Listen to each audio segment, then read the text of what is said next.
Bismillahir Rahmanir Rahim.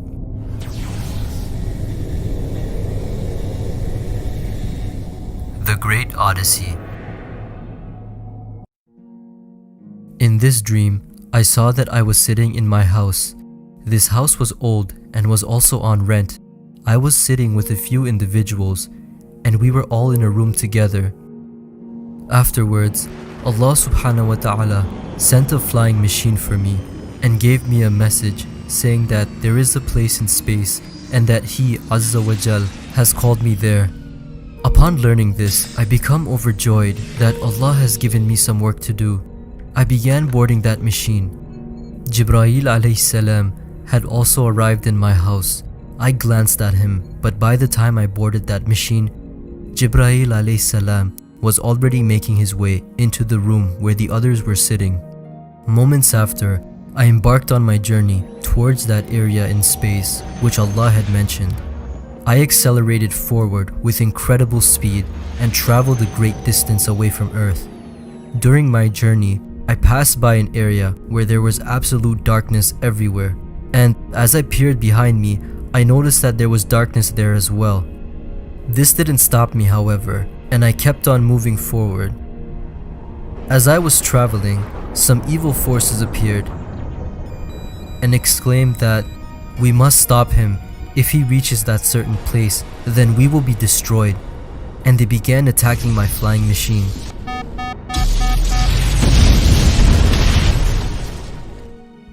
After sustaining heavy damage, my ship was completely sabotaged, but I was saved by the help of Allah, and nothing happened to me despite being in outer space. I managed to fly away from the site of impact and then controlled myself to find the way back home. However, I was confused as to which direction I had come from and didn't know which way to go. I eventually estimated a way and traveled towards that direction by using my arms and a lot of force, and gained a great amount of speed. I said to myself, Allah has saved me in space and has allowed me to fly without the need of a machine, and so He will guide me to the right path as well, and I will go straight to Earth and then to my home. I kept on flying and also got scared that if I went astray, then I probably won't ever be able to get back. Suddenly in the distance, I saw Earth and became very happy, and then Allah subhanahu wa ta'ala took me to my home. When I reached home, I saw that Jibreel alayhi salam was still sitting with those people. I felt as if he was conversating with those people and telling those people about me. After my arrival, Jibreel alayhi salam glanced over and looked at me. I said, "Why is Jibreel alayhi salam watching me? And why is he still here? I came from such a far distance, yet he is still present. And what is he doing sitting with these people?" After some time, Jibreel alayhi salam went away from there, and those people went away from there as well. After arriving back home, I didn't interact with anyone, nor did I speak to them. I went straight to another room and sat down and started to contemplate.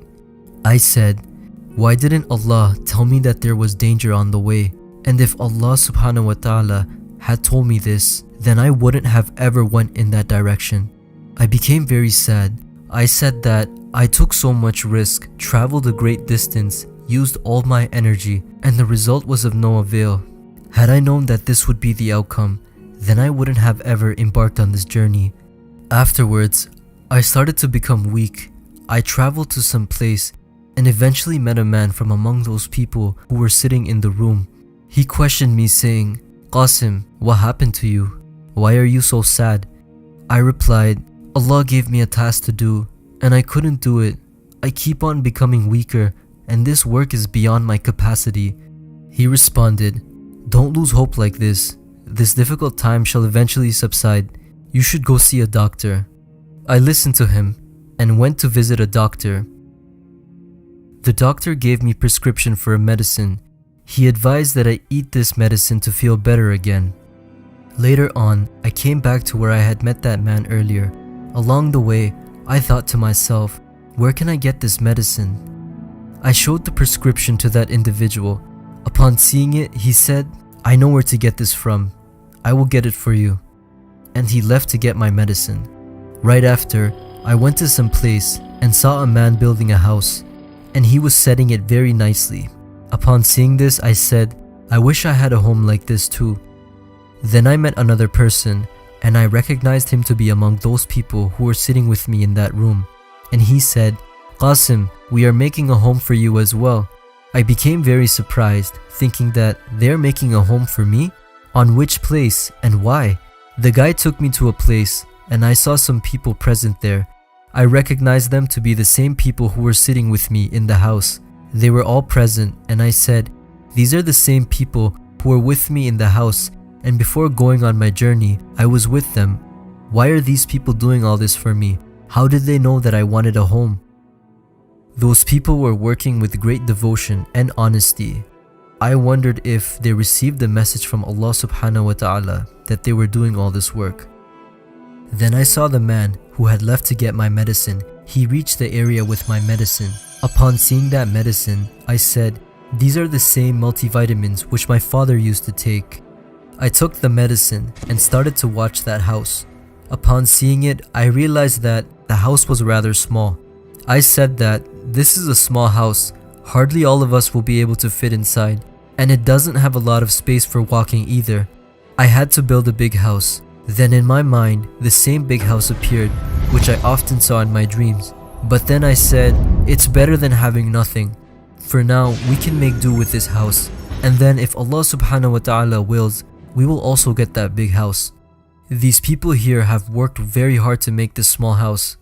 I was just standing there, thinking all of this. Then someone approached me and exclaimed that a fight has started at a particular place, and the place which he mentioned was famous. I replied saying, how is this possible? And he replied saying, all this happened very suddenly, you can go see for yourself. When I saw the TV, I realized that he was telling the truth. A fight had started at this famous place. That fight kept on spreading, and it became the ignition for a great calamity.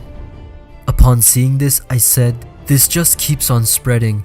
Afterwards, the people who were working with me started to work even more and subsequently started conveying my dreams to the public regarding the events that will occur as I have seen them in my dreams.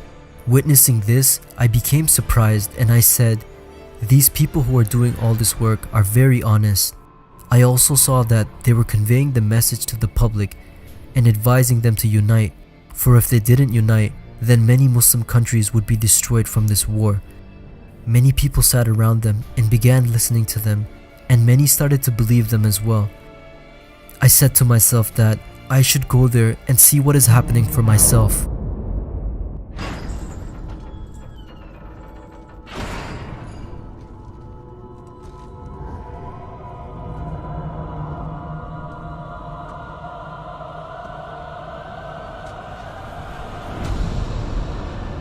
When I reached there, a severe fight between Muslims and non-Muslims was taking place. I couldn't understand what I should do. The Muslims were losing very badly. I eventually mustered up the courage to go forward. There was a way leading to some place. I went towards it, and then I reached an open area and became disturbed from what I saw there. The army of the non-believers were gathering and making hard-line preparations. Upon witnessing this, I said that this is the same army which I saw in my dreams when it destroyed Turkey and Saudi Arabia and then advances towards Pakistan. There were many fighter aircrafts, including attack choppers, planes, helicopters, and land troops. And I felt that this army is the army of Dajjal.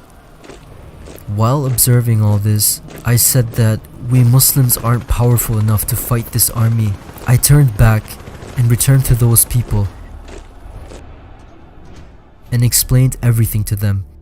I explained that the armies of the non-believers are ready, and this is the time when the non-believers destroy the Muslim countries. They said that this means we don't have much time. Afterwards, these people kept on trying to reach out to even more people with the message and said that the non-believers are planning a huge attack on us, and if we don't use our brains and unite, then a huge calamity will fall upon us. Pakistan will play a great role in this war. The time for Ghazwatul Hind is near.